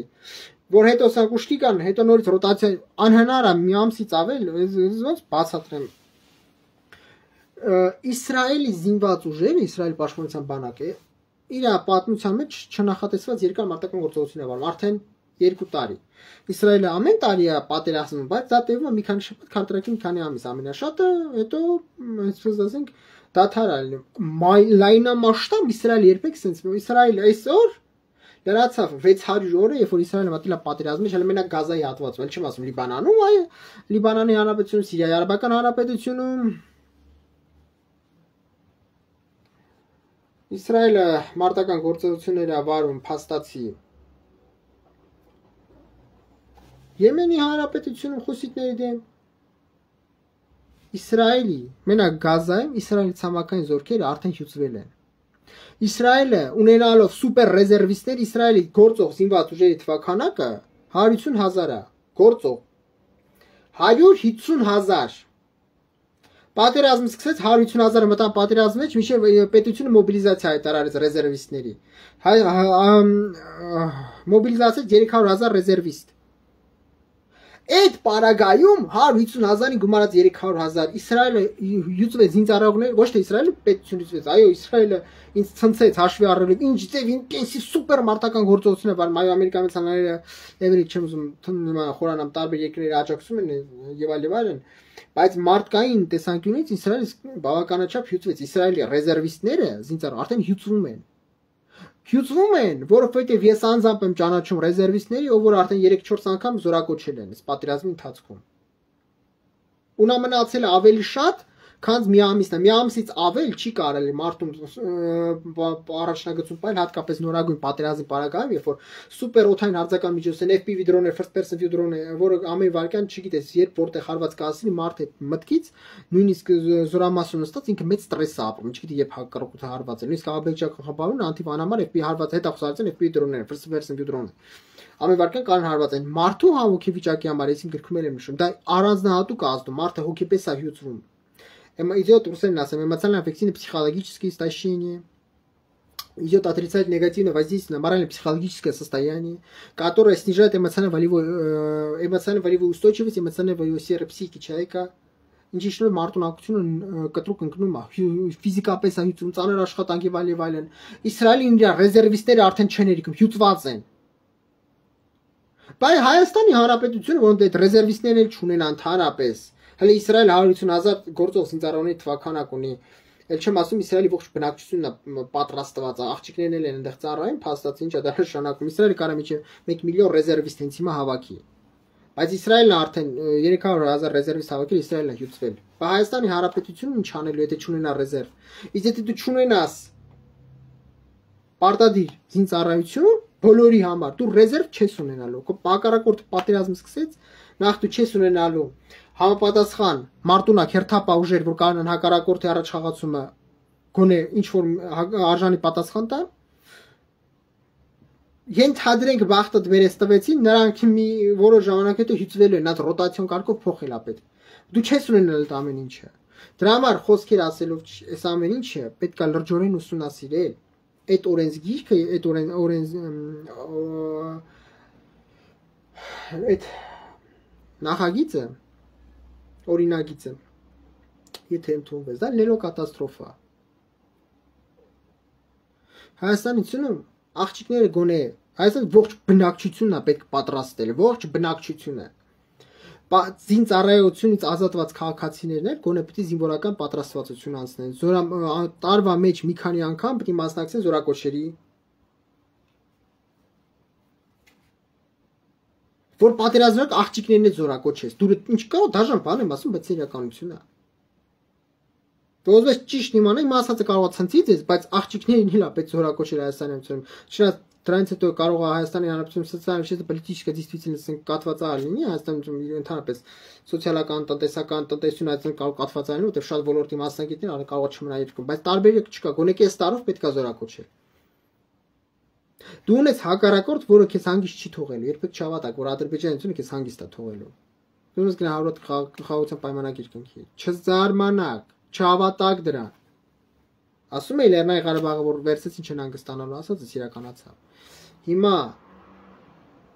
այդ օրինագիծը պետքա չեղարկվի։ Հակառակը ավելի պետքա խստացի, բոլորը պետք է գնան ծառայելու։ Երբ որ շարքային զինծառայող գիտի որ բոլորն են իր երկրում հավասար, չկա խավային տարբերություն, սոցիալ-общественная классовая дискриминация, բոլորը հավասար են, ինքը իր երկրում արժեք է, այլ ոչ թե մսի կտոր։ Այդ մարդու մարտունակությունը լրիվ ուրիշ կերպ է հասնում։ Ամեն երեխան, ամեն տան ճրակն, ամեն ծնողի ամենաթանկ բանն է զավակը։ Կյանքը տենց է ստեղծված։ Այդ ծնող ինչքան պետք է ատի իր երկին իր պետությունը, որ իր երեխան փաստացի ոչ մի բան է, էլի, մսի կտոր ընդհանրապես։ Այդ ծնողը, երբ որ իր երեխային ճանապարհեց ինչ որ մի օրինակի համար, ենթադրենք Տավուշի մարզ։ Փոխհրաձգություն եղավ Միջև այդ ծնողը լուր կստանա իր երեխայի, ծնողը կես մարդ կդառնա։ Իսկ այդ ընթացքում խանութ գնալուց այդ ծնողը քաղաքում տեսնել է հարուստի լակոտներին,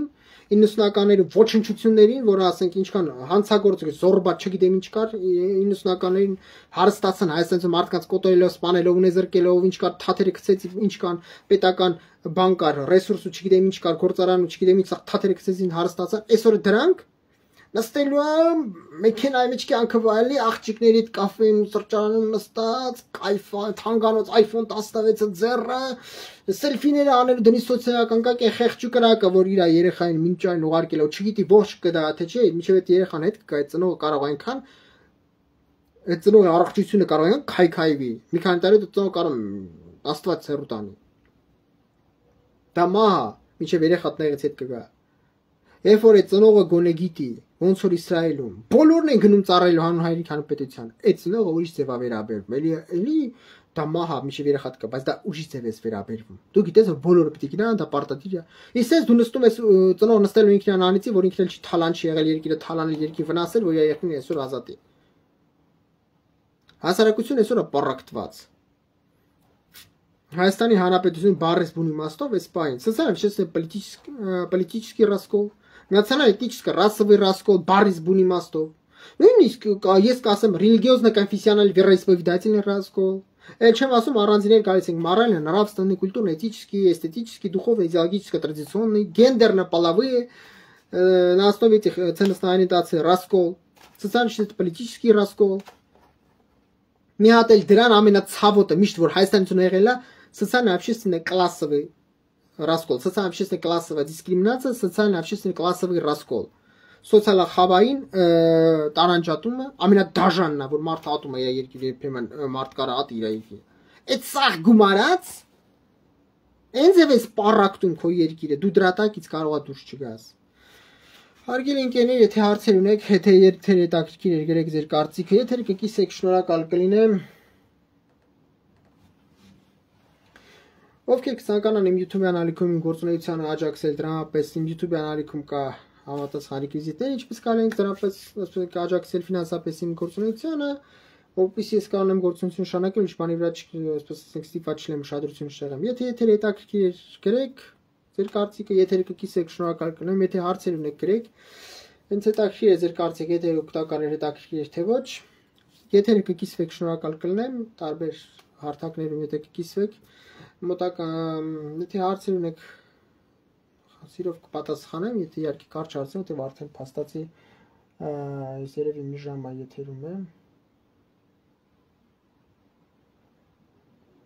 Երևի ավելի։ Բոլորին շնորհակալ եմ, ովքեր դիտում էին։ Մաղթում եմ մեզ բոլորին, նախ ուզում եմ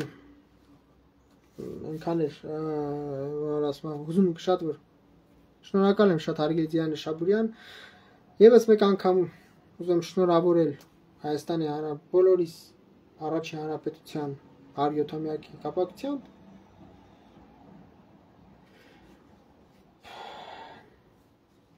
Հույսով եմ, որ մեր համար անկախությունը կլինի վերարժեք ամենաթանկ բանը, որ ունեն։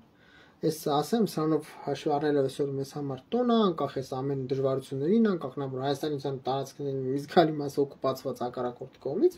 ինքնիշխան տարածքը սուվերեն։ Ես ասեմ հետևյալը. անկախությունից թանկ բան չկա։ Ունենալ սեփական ինքնիշխան պետություն, դրանից թանկ բան չկա։ Աշխարհում կան հարյուրավոր ազգեր, նույնիսկ ազգային փոքրամասնություններ կան, որոնց մասը չեք լսել։ Շատ ազգեր կան, խոսքը հարյուրավոր, հազարավոր ազգեր կան, ազգային փոքրամասնություններ, որոնց մասը չեք լսել։ Նրանց շատ քիչ մասը ունի պետություն, հայրի բախտը բերել է, հայրն ունեն պետություն։ Փոքրա, մեծա, հազորա, թույլա, ինչա, պետություն ինքնիշխան, քո դրոշով, քո զինված ուժերով, քո հատուկ ծառայություններով, քո օլիմպիական հավաքականով, քո մշակույթով, հələ հայրի բախտը բերել է, հայրն ունեն սեփական գիրը, սեփական գիր ու գնականությունը, սեփական տառերն ու այբուբենը, կան ազգեր, եվրոպական օրինակ, որոնք ունեն իրենց այբուբենը, բայց իրենց տառերը, լատինյան տառերը, ասեմ, թամուր փոլորին է պատմում, հայրի այբուբենը, հայրի տառը, դա մենակ հայրինն է։ Քո այբուբենն ունես, քո երկիրն ունես, քո մշակույթն ունես եւ այլ եւ այլ եւ այլն։ Դա այնքան մեծ բան է, գնահատեք։ Միշտ հիշեք, գրողի ծոցը օտար կայսրության կազմում ապրել ավելի լավ։ Գրողի ծոցն լինի տենց կյանքը, երբ որ դու կարաս ավելի լավ ապրես օտար երկրի կազմ, օտար երկրի դրոշի տակ։ Գրողի ծոցը տենց լավ կյանքը, ավելի լավ վատ ապրես քո ինքնիշխան պետության մեջ։ Հարգելի Արմինե Վալերիկի Մանուչարյան, խորապես զգացված եմ, անչափ շնորհակալ եմ հարգելի Արմինե Վալերիկի Մանուչարյան, զգացված եմ շատ։ Ավելի լավ վատ ապրես։ Մի կտոր հացին էլ կներեք կակա ասես, բայց քո պետության մեջ լինես քո ինքնիշխան, որտեղ դու արժեք ես քեզ։ Մենակ Հայաստանից ոչ մեկ չի կարա վերևից նայել։ Որտեղ ես այդտեղ հյուր չեմ, ես այդտեղ օտա լավն եմ, վատն եմ, բայց այդտեղի մի մասնիկն եմ։ ծնված օրվանից ապրել եմ հայաստանությունում, ազգությամբ հայ եմ, հայ մշակույթի լեզվի գրողն եմ, ով ինձ սիրում, ատում, շատ ասիրում, կարան սիրենատենի մասին շատ ված կարծիք լինի, բայց ամեն դեպքում լիարժեք մի մասն եմ Հայաստանից, որտեղ ինձ ոչ մեկ չի կարող ավելի վերևից նայել։ Ես էլ եմ այնքան իրավունք, ինչքան մյուսները։ Եվ հանուն դրա, ունենալով շատ լավ առաջարկներ արտերկրներից, հատկապես օվկիանոսի մյուս կողմից, հրաշալի առաջարկներ, որ կարելի է փառայեղ ապրել։ Հրաժարվել եմ այդ ամեն ինչից, հիմա իմ գովազ չեմ, երբեք սա չեմ ասել, բայց հիմա ասում եմ, ինչի համար եմ ասում, որպեսզի օրինակ վրա ցույց տամ, որ անքո պետության մեջ ապրելուց ավելի կարևոր բան չկա։ Ավելի լավ սովից մեռնես քո պետությունում, զգալով քեզ լիարժեք մարդ։ Կանց ասենք խախի պետությունը որպես հյուր։ Թեկուզ մի կտոր հացտել տեղը լինի։ Ունենալով ես շատ լավ անում, փառայեղ տարբեր տեղերից առաջարկել օվկիանոսի մյուս կողմից եւ Եվրոմիությունից, Եվրոպայի տարբեր երկրներից եվրոպական։ Ես չեմ գնացել երբեք, մնացել եմ։ Այն դեպքում, որ կյանքի ամենա դժվար ժամանակներն են, ինձ չգիտեի կգոյատևեմ այդ դժվարությունների միջով չեմ գոյատևի։ Ամեն տեսակ, սովնել, զրկանքներն կրելով, բայց մնացել եմ։ Մտքից տերով չի անցել գնամ։ Մեզ օրինակով ցույց եմ տալիս, որ ավելի լավ սոված կարիքի մեջ նստես քո երկրում, քան գնաս խախի երկրին լավ ապրել։ Նույնն էլ վերաբերում անկախությանը։ Եղի փոքր երկիր, շրջապատի մեջ գտնվող երկիր, պատերազմի մեջ գտնվող երկիր։ Թող բնակչությունն ավելի վատ ապրի, թող երկիրը լինի տնտեսական, էներգետիկ, քաղաքական շրջափակման մեջ, բայց լինի ինքնիշխան, սեփական դրոշով, սեփական զինանշանով, հիմնով։ Քանստե ասենք, օրինակ եմ Ռուսաստան Դաշնության մեջ ինչ որ մի հատ Կովկասյան հանրապետություն է դրոշով յանի։ Ավելի գարշելի բան չկա, ավելի լավ է ես մեռնեմ, քանստե Հայաստանի հանրապետությունը տեսնեմ բանը, ինչ որ մի հատ Գերողի տարած բանը կայսրության մեջ որպես ինչ որ մի հատ բան, գուբերնիա կամ ինչ որ մի հատ մարզ կամ ինչ որ մի հատ բան, հանրապետություն, այս գերտիրության ֆեդերատիվ հանրապետության ինչ կազմ դաշնության։ Գրողը ծոց տենց կյանքը։ Միշտ գնահատեք անկախությունից ամենի կարևոր բան չի ինքնիշխան պետություն, ինքնիշխան երկիր ունենալուց հայրենիքից բացի, այսքան ազգեր կան հազարավոր, դրանից շատ քիչ մաս ունի ինքնիշխան պետություն։ Չկա ավելի մեծ բան, քան օտար երկրներում ունենալ քո դիվանագիտական ներկայությունը, քո դեսպանատունը, քո հիպատոսությունը, իրանց դրոշով, քո դրոշով, քո գերբո զինանշանով, օտար բանը միջազգային տարբեր մարզական մրցումների իրադարձությունների ժամանակ, միջոցառումների ժամանակ քո երկրի մարզական, այսպես ասենք, հավաքականը ներկայանում է քո դրոշով, քո բանով, դրանից ավելի մեծ բան չկա։ Միջազգային մշակութային իրադարձությունը շոու բիզնեսը եւ երկիվ այլ ինչ որ տարբեր ոլորտներում կապ չունի։ Քո պատվիրակությունը, օրինակ Եվրատեսիլ թեկուս հենց ներկայանում է քո պատվիրակությամբ, քո դրոշով։ Դրանից ավելի մեծ բան չկա։ Դրա համար գնահատեք եւս մեկ անգամ շնորհավորում եմ մեզ անկախության, առաջ հանրապետության։ Մի կապը ոնց որ վատանում է։ Արդիվ շնորհավորում իմ կապը ոնց որ թե վատանում է։ Եկեք ես որ ասում քանի կապը կհրաժեշտամ, բոլորին բարի գիշեր, շնորհակալ եմ որ դիտում եք, եթե կկիսվեք, շնորհակալ կլինեմ։